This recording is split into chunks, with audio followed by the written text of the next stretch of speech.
All right, you're welcome back. We're going to switch gears now and talk about the Future Awards. I'm sure if you are Nigerian, you've definitely heard about this.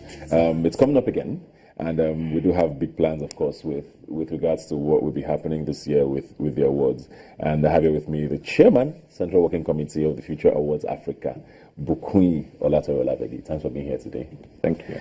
Congratulations, first of all. Let's start with that. You just became the chairman of the Central Working Committee. How does that work? Was there an election or something, or you just got appointed? You got I've been part of the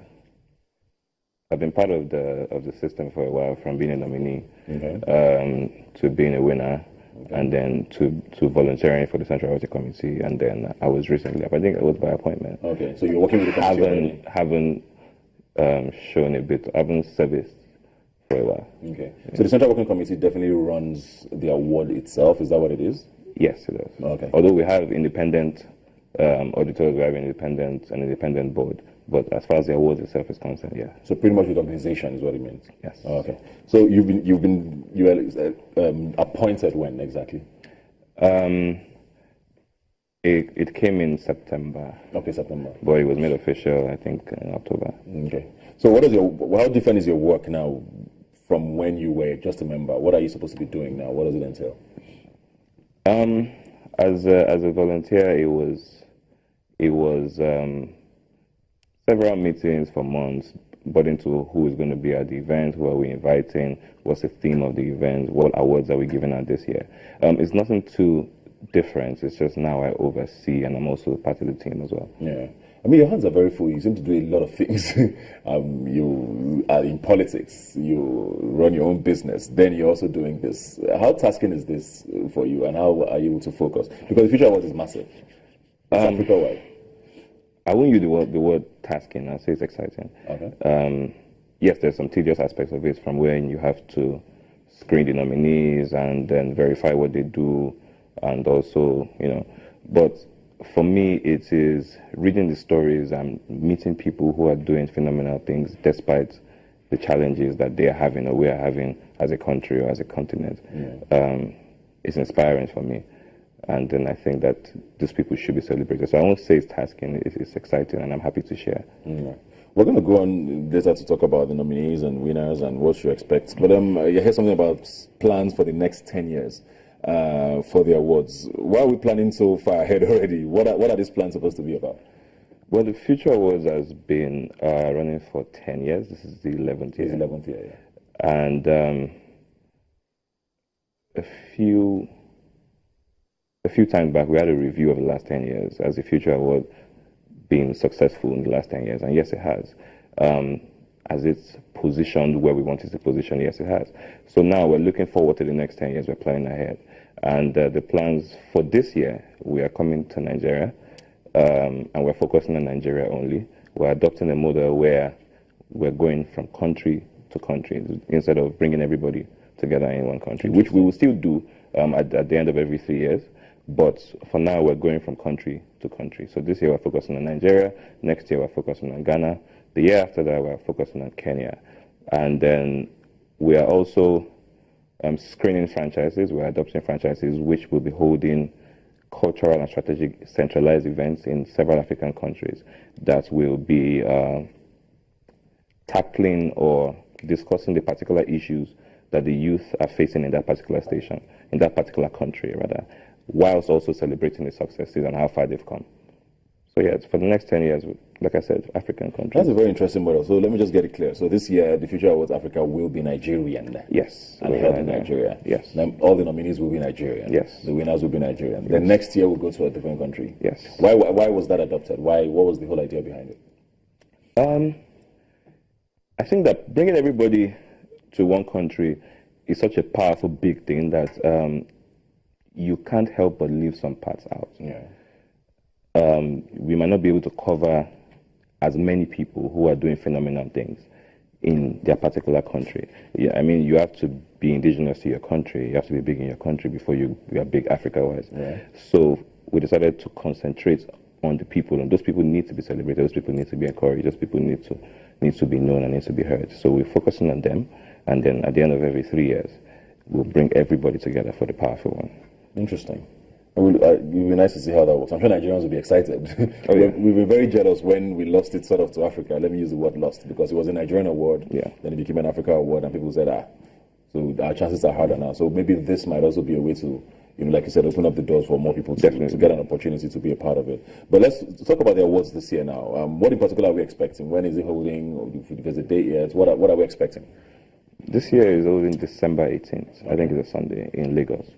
What we're expecting the best, the brightest, the boldest, the barrier breakers, the innovators, the young, powerful Africans, the young, powerful Nigerians in this case. That's what we're expecting. So, as we've always done, yeah. Are the nominees out yet? We haven't seen them, of course. No, they will be officially announced on Wednesday. Okay. And as well as all other information. Interesting. December 18th, obviously, because nobody can apply anymore to be a nominee or anything. So how did the other countries react to this? I mean, they probably still sent in their nominees, didn't they? They did, and I don't know about the reaction. They did. Because it must be hard to take. It was hard to take, but I think they all saw, or they've all seen the essence of what we're trying to do. It opens doors for more people when we have concentrated awards per country. So it's still very much African, just that we're taking it to, like you said, open more doors, give more people the opportunity. And I won't say lower the standards, no, because a lot of people are doing great things. So instead of having 3 people per country, let's celebrate 10 people a country. Yeah, that's what it is. Interesting. Let's talk about awards now, because I know, the Future Awards has a great reputation, without a doubt. I know it's the one award that every young person I know tries to win or wants to win. Even if you get nominated, it's sort of a big deal. Oh, I'm recognized amongst my peers, and it means I'm doing something great in my people put it on their CV. Yeah, it's on my CV. It's a big deal. So, but generally awards tend to have a funny reputation, especially in this part where they say, oh, you have to know somebody to... How do you handle that year in, year out? I mean, you've been with the organization for a bit now. How do you guys tend to handle that, especially maybe for those watching who also want to organize their own sort of awards, whether it's in entertainment or in banking or whatever it is? How do you keep your reputation intact and make sure your awards are credible? First of all, nominations coming from everywhere before they are screened. There's a central working committee. There's a central advisory committee. There's a global board of trustees. I must say, I might know a few of the other people in the other teams, but I've never actually met them. I've never actually come to sit down with them, talk about the future awards. So when nomination comes through us first, we screen. Basically, we verify if the information we got is true. We look out for you.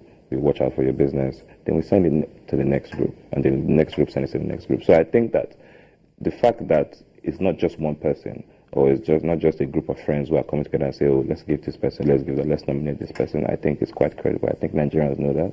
I think Africans know that. That's the reason why we have the reputation that you say it is. Yeah. Is that, you were talking about franchise, and I'm thinking about, is it possible to start maybe holding the awards simultaneously in all of these countries? Maybe not every African country, but like you said, Ghana, Kenya, maybe South Africa. Every year, maybe not on the same dates, but everybody has their own sort of localized future awards. Is that a plan going forward, maybe? Yeah, that's the plan. Every year is what I'm saying. Every year in different countries. Not like the same day everybody. No, of course not the same day. No, but every year, yes. That's what's going to happen. We move from Nigeria, we move to Ghana. From Ghana, we partner with the franchises that we're speaking of, the people who are already doing great things, the people who are already rewarding greatness, and then we do it there, and then we move to the next country. So yeah, it's definitely possible. We've held it every year for the last 10 years. I don't think a lot of awards do that. I don't think a lot of awards have been able to keep up.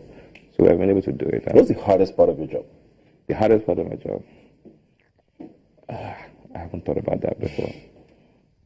The hardest part of my job? I don't know. So it's just pretty easy for you? Well, anything that is hard can still be done. Like I said, it's not hard, it's not tasking, it's exciting for me. I always want to be around greatness. I always want to read about inspiring stories. Even me, myself, I need inspiration. Yeah. So yeah, I won't say it's hard at all. Working with young people, a lot of people in the, I don't want to say old, maybe the generation before us and maybe one or two after us seem to always say, you people, you're always maybe talking about the fact that there's a lack of focus generally with our generation.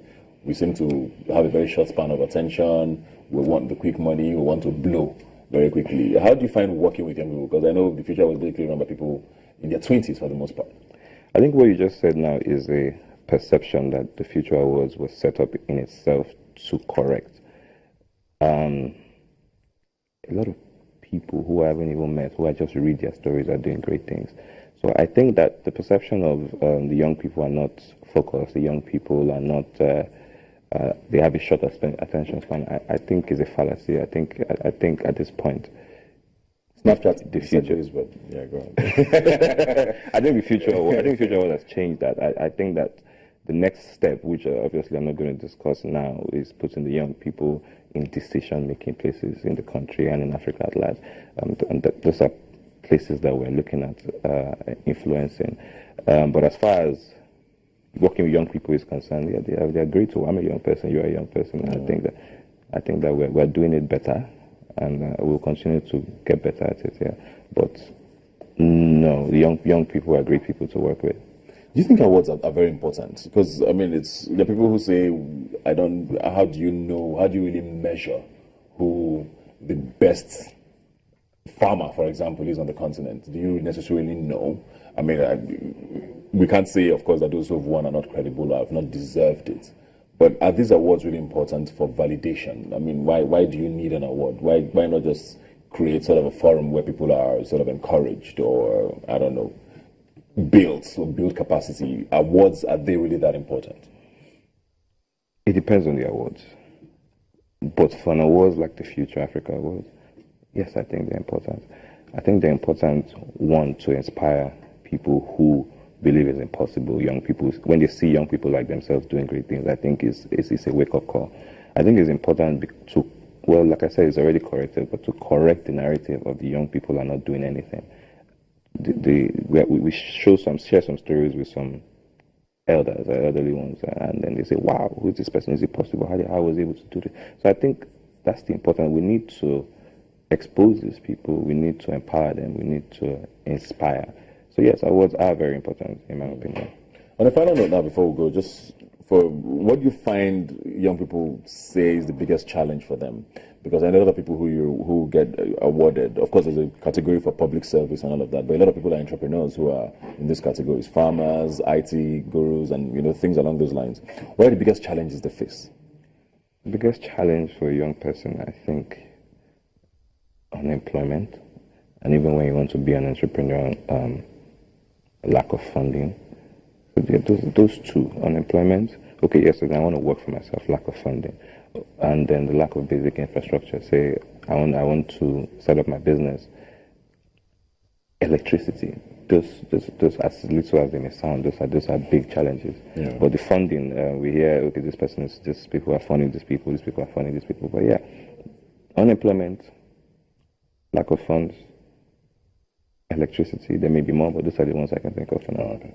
Well, let's just recap now. You said December 18th? Yes, December 18th. There was voting where? In Lagos, Abuja? In Lagos. Kano? Okay, in Lagos. Are we giving away the venue?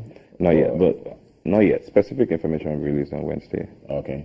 Yes. With nominees and all of that. Okay, looking forward to that. I mean, it's always a pleasure being a part of it. I was nominated quite a number of times as well. And I remember your speech when you won. Really? Yeah, I remember that day very well.